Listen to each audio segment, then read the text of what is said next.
اللہ تعالیٰ نے اتنی عظمت والی کتاب دی. یہ مسلمانوں کا دستور اساسی ہے. جو قوم اپنے دستور اساسی کی غدار ہوتی ہے اس قوم کو دنیا میں رہنے کا حق نہیں ہوتا. اس ملک اپنے دستور کو توڑ پھوڑ کرتا ہے اس ملک کو بھی توڑ پھوڑ ہو جاتی ہے.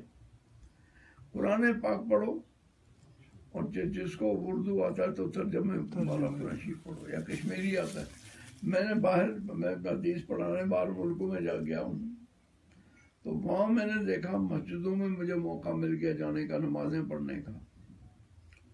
تو مسجدوں میں نے دیکھا کہ جتنے وہاں قرآن شریف مسجدوں میں رکھے جاتے ہیں اتنا تو ساری ایک مسجد میں جتنے قرآن شریف ہے وہ اتنے ساری کشمیر کی مسجدوں میں نہیں ہیں. اور پھر وہاں میں نے دیکھا جو بات بتانی مجھے وہاں میں نے دیکھا مولانا یوسف صاحب کا ترجمہ جگہ کشمیری ترجمہ جو ہے سعودیہ کا چھپا ہوا کہ کوئی کشمیری اگر آئے گا مسجد میں تو یہ ترجمہ پڑھ سکتا ہے ہر زبان کا ترجمہ. لیکن مولانا یوسف صاحب کا جو ترجمہ میں نے دبئی کی مسجدوں میں دیکھا, کویت کی مسجدوں میں دیکھا, میں نے بحرین کی مسجدوں میں دیکھا, میں نے رکھے ہوا قرآن شریف مولانا یوسف صاحب کا.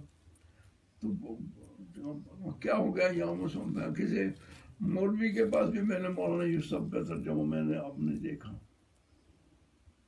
تو ترجمہ قرآن شریف پڑھو اور قرآن پاک کی تلاوت کرو انشاءاللہ, قرآن پاک پر عمل کرو انشاءاللہ, تو سب مصیبتیں دور ہو جائیں انشاءاللہ. یہ جتنی مصیبتیں انفرادی آتی ہیں بیماری یہ وہ گھاٹا کاروبار میں دوسرا تیسرا انفرادی یا اجتماعی آتی ہیں وما اصابتکم من مصیبت الا بما کسبت ایدیکم ویعفو عن کثیر کہ تم کو دنیا میں جتنی مصیبتیں آئیں گی وہ تمہارے اپنے عمل کی وجہ سے آئیں گی.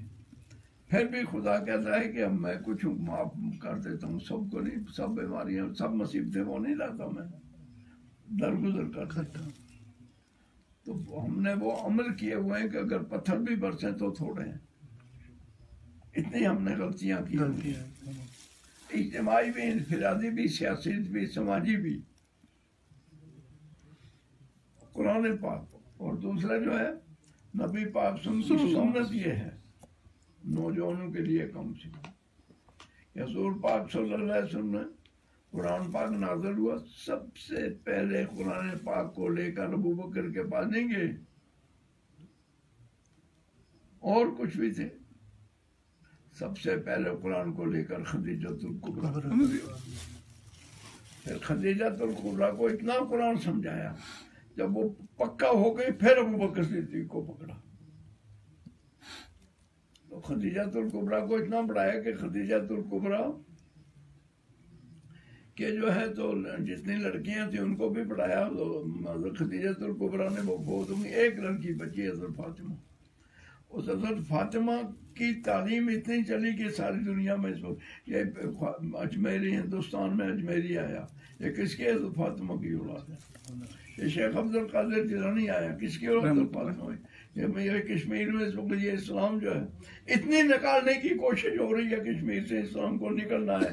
یہ کس نے یہ بیج ڈالا ہے, یہ جو ہے تو حضرت امیر کبیر سید علی حمدانی حضرت فاطمہ کی محنت کا نتیجہ ہے. اور خدیجۃ الکبریٰ لہٰذا گھروں میں قرآن پڑھاؤ انشاءاللہ, اپنے بیویوں کو قرآن پڑھاؤ انشاءاللہ, اور ایک ٹائم دو گھر میں تھوڑا سا کہ جس میں بیٹھ کر جو ہے تو تم بھی وہ بھی مل کر قرآن شریف پڑھو اور پھر دعا کرو انشاءاللہ. بس انشاءاللہ سب چیزوں کا علاج ہے. جاؤ شکریہ.